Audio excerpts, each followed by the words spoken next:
Right now, someone less sharp than you is calling the shots where it counts. They're landing the promotion, earning the respect, wielding real influence. And you're left scratching your head, wondering why your smarts aren't paying off. Here's the harsh truth. You're stuck in the wrong game. You believe being intelligent means laying out your ideas clearly, proving your points with facts, dazzling everyone with what you know. But while you're pouring out explanations, someone quieter, someone who says barely a word, is observing everything, plotting their next move, and coming out on top. That's not random luck. It's not some magical charisma. It's pure strategy. 500 years ago, a guy named Niccolò Machiavelli cracked the code on something most folks never grasp. Intelligence without influence is just background noise. You can be the brightest mind around and still get pushed aside. Power doesn't flow from what you know. It's all about how you play the angles. Today, I'm breaking down 7 dark lessons from Machiavelli that'll shift the way you operate. These aren't nice, polite tips. They won't make you feel warm and fuzzy. This is the real, often unspoken side of power. The silent strategies that separate those who get taken advantage of from those who command genuine respect. So, if you're tired of being overlooked, tired of explaining yourself, fed up with watching people who aren't nearly as capable rise above you, this is for you. It's time to stop explaining and start strategizing.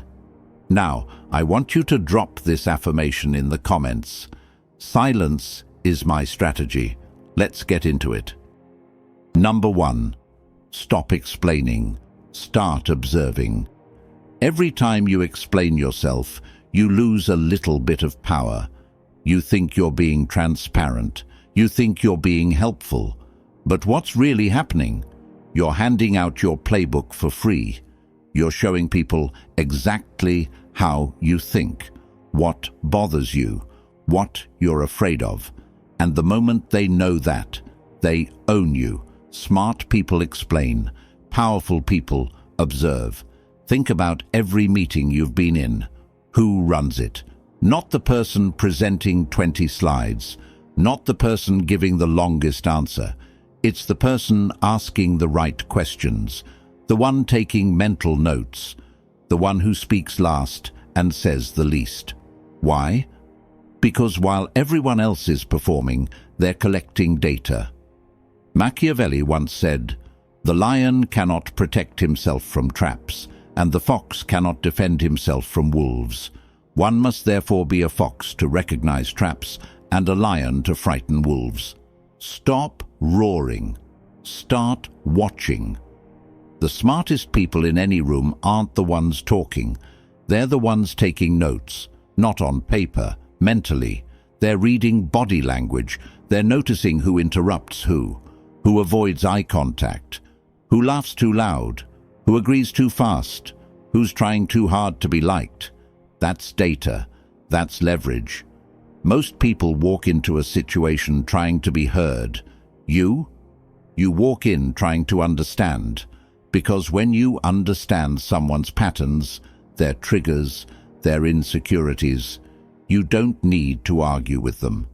You already know how to move around them.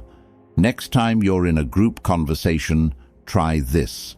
Say almost nothing for the first 10 minutes. Just watch. See who dominates. See who gets interrupted. See who people look at when something important is said. You'll notice patterns nobody else sees. And those patterns? They tell you everything about who actually has power and who's just making noise. Less explanation, more observation. The less you say, the more neutral you appear. The more neutral you appear, the more control you actually have. People can't manipulate what they don't understand. And if you're not constantly volunteering information about yourself, you become a mystery. And mysteries? They hold power. So next time someone asks you why you did something, try this. Don't answer, or give them just enough to satisfy their curiosity, but not enough to predict you. Watch how the energy shifts. Watch how they start second-guessing themselves instead of you. When you stop explaining, people stop challenging you. They don't have enough information to fight back. They don't know your reasoning, so they can't poke holes in it. They're left guessing. And people who are guessing, they're not in control. You are. Drop this affirmation in the comments. I observe, I don't explain. Number 2, the shift of delayed reactions. Let me ask you something. When someone disrespects you, what's your first instinct? Snap back, right? Defend yourself. Prove them wrong. Show them they can't talk to you like that. And you know what that makes you? Predictable. Emotional people react instantly. Intelligent people, they pause, they absorb, they calculate, and then, when the moment is right, they respond. Here's what most people miss. The person who reacts first loses, always, because that instant reaction, it's pure emotion, no strategy, no thought, just raw feeling. And when you're operating from emotion, you make mistakes. You say things you regret, you show your cards, you give away your power. But when you delay, even by just a few seconds, everything changes. Machiavelli once said, "Never attempt to win by force what can be won by deception." You don't need to fight every battle the second it shows up. In fact, most battles aren't worth fighting at all. But if you're going to respond, do it when you're calm, clear, and 3 steps ahead. That delay, that small gap between what happened and how you react, that's where your psychological power lives. Because when you don't react immediately, people don't know what to do with you. They expect anger, they expect defense, they expect emotion. When they don't get it, they start questioning themselves. Did I go too far? Why aren't they responding? Are they planning something? And just like that, you've flipped the script. You're not the one scrambling. They are. I've seen this play out 1,000 times. Someone sends a disrespectful email. The emotional person fires back within minutes, and now they're in a back-and-forth war that makes them look petty. The strategic person, they read it, they close their laptop, they think, they wait. Maybe they respond the next day. Maybe they don't respond at all. Maybe they respond in person where they have more control. But whatever they do, it's intentional, not reactive. Delayed reactions signal high status. It says, "I'm not ruled by my emotions. I operate on my own timeline. Your urgency is not my emergency." And people respect that. Even if they don't like it, they respect it. So the next time someone tries to get under your skin, take a breath. Smile if you have to. Say nothing. Let them sit in the silence. Let them wonder. Then, when you're ready, and only when you're ready, make your move. That pause is your power. Use it. Now, I want you to drop this affirmation in the comments. I respond when ready. Number 3, the shift of strategic listening. Here's a secret most people never figure out. Everyone's dying to talk about themselves, their problems, their goals, their opinions, their drama. And while they're talking, they're giving you everything. Their fears, their weaknesses, their desires, their blind spots. All you have to do is shut up and listen. Most people don't actually listen. They wait. There's a difference. Waiting to talk is when you're just sitting there, nodding, thinking about what you're going to say next. You're not absorbing anything. You're just reloading. Strategic listening, that's different. That's when you're hunting for information. You're listening for what they're not saying. You're watching their face when certain topics come up. You're noticing when they change the subject, when they get defensive, when they light up. Machiavelli once said, Everyone sees what you appear to be. Few experience what you really are. The more you talk, the more you reveal. The more you reveal, the more ammunition you hand over. But when you listen, really listen, you collect intelligence. You learn what makes people tick, what they value, what they're running from, what they're reaching for. And that information, that's influence. See, most people listen just long enough to wait for their turn to speak. They're not actually hearing anything. They're just preparing their response. But you're different. You listen with intent. You ask the right follow-up questions. You make them feel heard. And in doing that, they open up even more. Here's what happens. Someone starts talking. You ask them one question, then another, then another. You're not talking about yourself. You're not trying to relate. You're just curious, genuinely curious. Before long, they've told you things they didn't even plan to say. Things they wouldn't tell most people. And now you understand them better than they understand themselves. That's not manipulation. That's strategy. Because influence isn't about forcing people to do what you want. It's about understanding them so well that when you do speak, it lands exactly where it needs to. Think about it like this. If I know you're scared of being seen as weak, I'll never directly challenge your strength. I'll frame things differently. I'll give you an out that lets you save face while still getting what I want. If I know you value loyalty above everything, I'll never make it about logic or profit. I'll make it about standing by your people. If I know you're insecure about your intelligence, I won't try to outsmart you. I'll ask for your opinion. I'll make you feel like the expert. That's the power of strategic listening. You're not just hearing words. You're building a map of someone's psychology. And once you have that map, you can navigate them anywhere. So talk less, ask more, listen deeply, let them fill the silence, let them reveal themselves. And when the time comes to move, you'll know exactly how. Number 4, the shift of energetic distance. You ever meet someone who's friendly, but you can't quite get close to them? They're not cold, they're not rude, but there's this distance, this invisible line you can't cross. That's not an accident, that's design. And it's one of the most powerful tools you can develop. Most people don't understand boundaries. They think a boundary is something you announce. Don't disrespect me. Don't waste my time. Don't cross this line. But real boundaries? They're energetic. They're felt, not spoken. Machiavelli once said, "It is better to be feared than loved if you cannot be both." Now, I'm not saying you need to make people fear you, but you do need to create space. Emotional space, energetic space. A boundary that says, "I'm here, but I'm not absorbed in your chaos." Here's what I mean. Most people are emotional sponges. Someone complains, they absorb it. Someone's anxious, they get anxious. Someone starts drama, they get pulled in. And that makes them easy to control.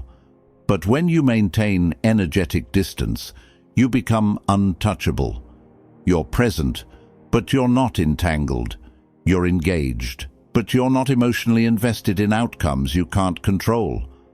Let me give you a real example. Someone comes to you upset. They're venting.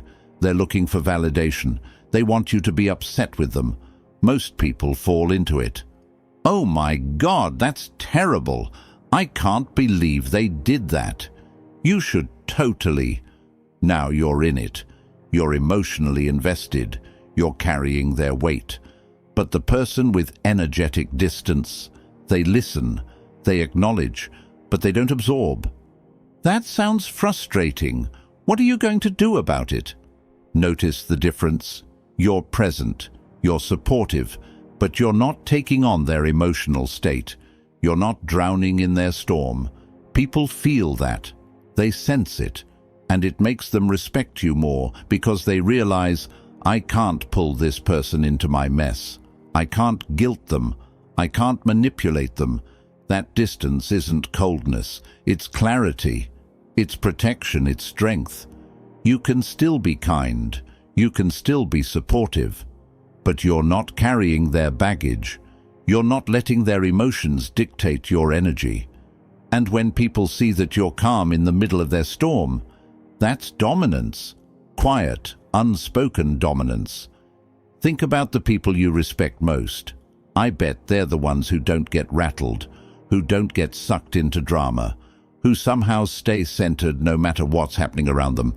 That's energetic distance, and it's a skill you can develop. So practice this. Be warm, but not available for everything.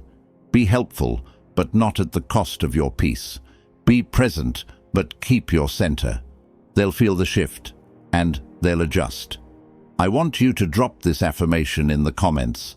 My peace is protected. Number 5. The shift of unspoken standards. You know what's weak? Announcing your standards. I don't tolerate disrespect. I value loyalty. I expect honesty. Cool. Nobody cares what you say. They care what you do. Words are cheap. Action is currency. Machiavelli once said, "Men judge generally more by the eye than by the hand, for everyone can see and few can feel." People don't respect your words. They respect your boundaries. And boundaries aren't set with speeches. They're set with action, with silence, with walking away when something doesn't meet your standard. You don't need to tell people what you expect. You just stop tolerating what you don't. Here's how this looks in real life. Someone disrespects you. You don't argue. You don't give them a lecture about respect. You just create distance. You stop being as available. You stop engaging the same way. They might not even notice at first, but eventually they'll feel it. Someone wastes your time. You don't lecture them about being punctual. You stop giving them access. They text you. You take longer to respond. They want to meet. You're suddenly busy. No explanation, just adjustment. Someone breaks a promise. You don't remind them of all the times they let you down. You just remember, and you adjust. Next time they ask for something, your answer is different. Your energy is different. That's how real standards work. Silently, consistently, unapologetically. Most people think boundaries are aggressive. Don't do this, or I'll... But that's not a boundary. That's a threat. And threats make you look weak, because they mean you're still trying to control someone else's behavior through words. Real boundaries control your behavior, not theirs. You're not telling them to change. You're changing how you respond to them, and people notice. They might not say anything, but they notice. They realize, if I act a certain way around this person, I lose access. I lose their respect. I lose their time. And just like that, they start adjusting their behavior. Not because you demanded it, but because your actions made it clear. That's power. Real, quiet, undeniable power. I've seen this transform relationships. Someone who used to get walked over suddenly becomes someone people think twice about before crossing. Nothing changed except this. They stopped announcing standards and started enforcing them silently. No arguments, no explanations, just consistent action. Here's the thing most people miss. When you announce your standards, you're giving people a roadmap to manipulate you. They know exactly what to say, how to act, to get back in your good graces. I'm sorry, I know you value honesty, so I'm being honest now. I know respect is important to you, so let me explain. They're using your own standards against you, but when your standards are unspoken, they can't game the system. They don't know the rules.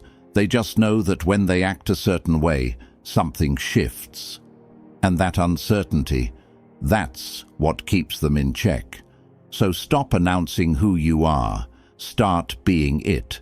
Stop telling people what you won't accept. Just stop accepting it. Your silence will speak louder than any speech ever could. Drop this affirmation in the comments. My actions set standards.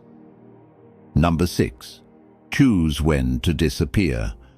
Your value increases in your absence, not your permanent absence, your strategic absence.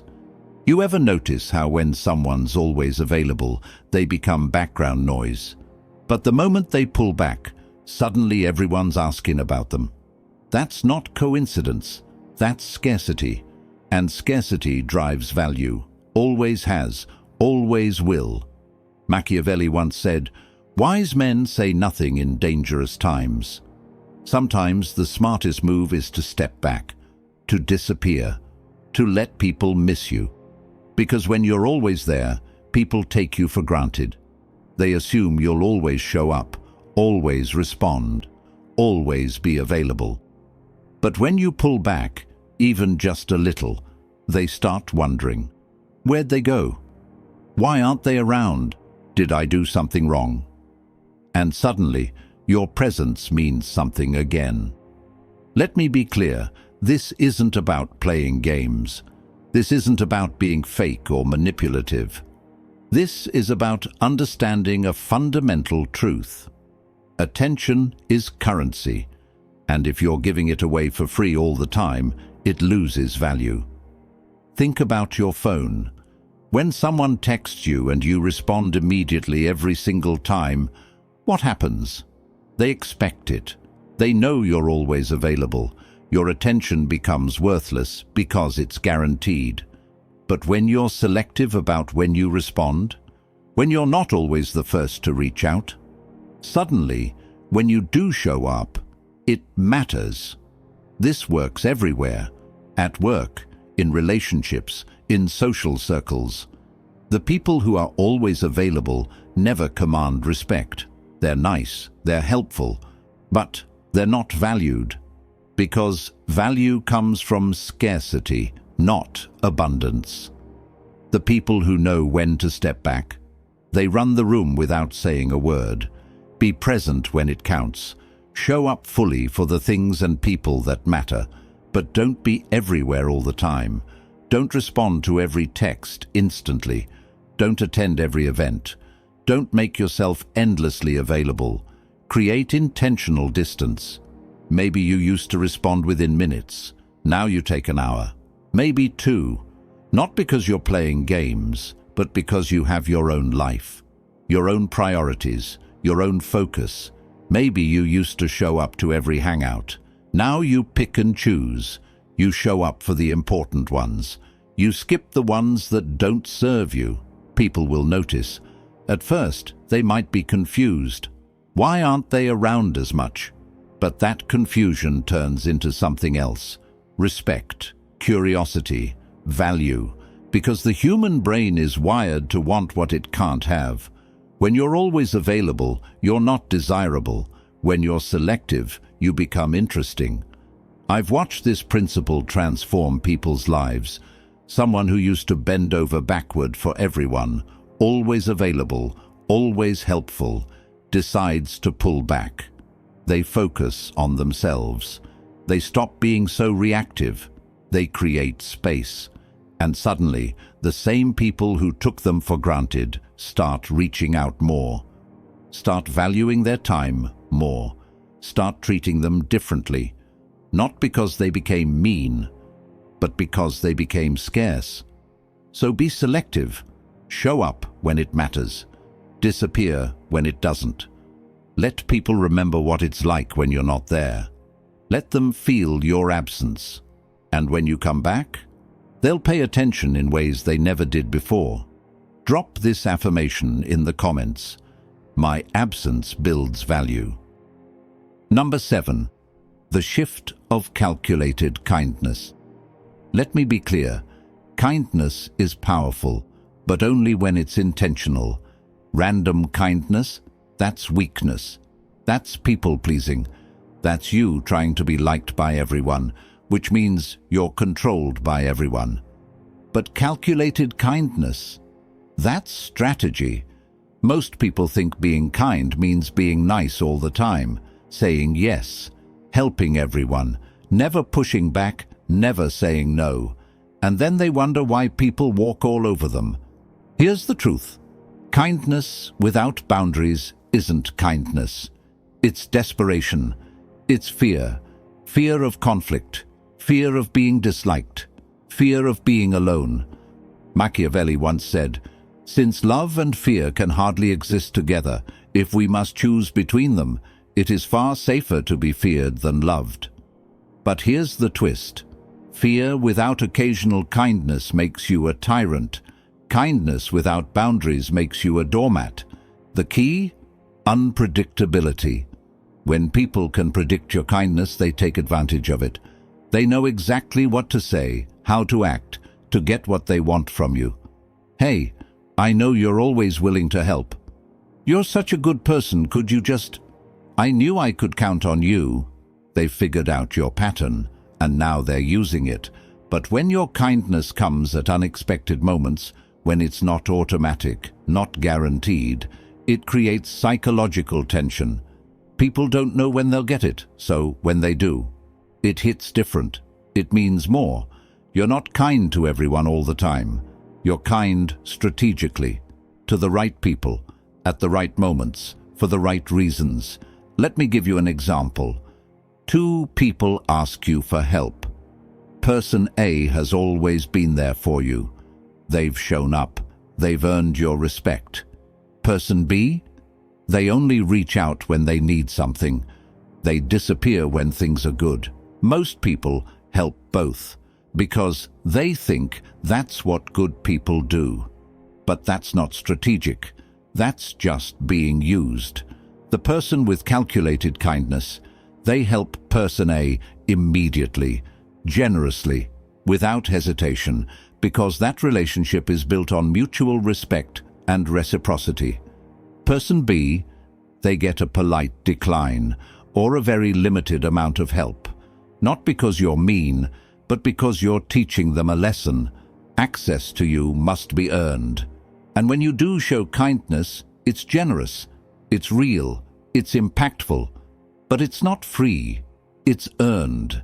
This creates respect, it creates loyalty, it creates influence, because people realize, I can't just expect this person to give. I have to show up right, I have to earn it. And that's exactly where you want them. Here's what calculated kindness looks like in practice.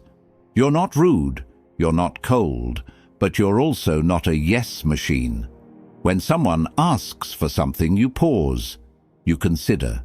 You decide if this person has earned your time, your energy, your help. If they have, you show up big. You're generous, you're present. If they haven't, you're polite but firm. I can't help with that right now. No guilt, no over-explaining, just a clear boundary. Over time, people learn. The ones who respect you start getting more access. The ones who don't start getting less. And the beautiful part? You didn't have to say a word about it. Your actions did the teaching. This isn't about being manipulative. It's about being intentional. It's about understanding that your kindness is valuable, and valuable things should never be given away carelessly. So stop being nice to everyone. Stop apologizing when you're not wrong. Stop over-explaining your decisions. Be kind when it serves a purpose. Be kind when it aligns with your values. Be kind when someone's earned it. But never be kind out of fear of being disliked, because that's not kindness. That's desperation. And desperation, that's the opposite of power. So there you have it. 7 silent shifts that turn intelligence into influence. These aren't tricks. These are principles. And if you apply them consistently, you'll notice something. People start treating you differently. They stop testing you. They stop taking you for granted. They start respecting your time, your energy, your presence, not because you demanded it, but because you demonstrated it. That's the Machiavellian way. Quiet, calculated, powerful. Now, I know some of you might be thinking, this sounds cold, this sounds manipulative. But let me ask you, is it manipulative to protect your peace? Is it manipulative to stop letting people walk all over you? Is it manipulative to be intentional about who gets your time and energy? Not. That's called self-respect. The world will take everything from you if you let it. Your time, your energy, your kindness, your power, and it won't even say thank you. These 7 shifts, they're not about hurting people. They're about protecting yourself while still being effective, while still having influence, while still getting what you want. Because at the end of the day, intelligence without influence is just potential. It's just ideas. And ideas without execution, they're worthless. You can be the smartest person in the room, but if nobody listens when you speak, if nobody respects your boundaries, if nobody values your presence, what's the point? These principles give you the tools to turn your intelligence into actual power. Not loud, aggressive power. Quiet, undeniable power. The kind of power that doesn't need to announce itself. The kind of power that just is. If this video gave you value, hit that like button right now. Don't wait. Do it now, because that tells me you want more content like this. That tells me this is resonating with you. Share this video with someone who needs to hear it. You know, someone who's smart but gets walked over. Someone who's talented but overlooked. Someone who needs to understand that intelligence alone isn't enough. Send it to them. It might change their life. And if you're not subscribed yet, what are you waiting for? We're just getting started. Subscribe and turn on notifications because we're diving deeper into these dark psychology principles. We're talking about power, influence, human nature, the real game that most people are too afraid to acknowledge. Drop your favorite affirmation from today's video in the comments. Let me know which shift hit you the hardest. Was it the strategic listening, the energetic distance, the unspoken standards? Tell me, because I read every comment, and your feedback helps me create better content for you. And remember, intelligence is common, influence is rare. Be rare. Stop explaining yourself to people who don't deserve an explanation. Stop reacting to everything that triggers you. Stop being available to everyone who wants a piece of you. Start observing, start calculating, start moving with intention. That's how you win. Not by being the smartest, not by being the loudest, but by being the most strategic. I'll see you in the next one. Stay sharp.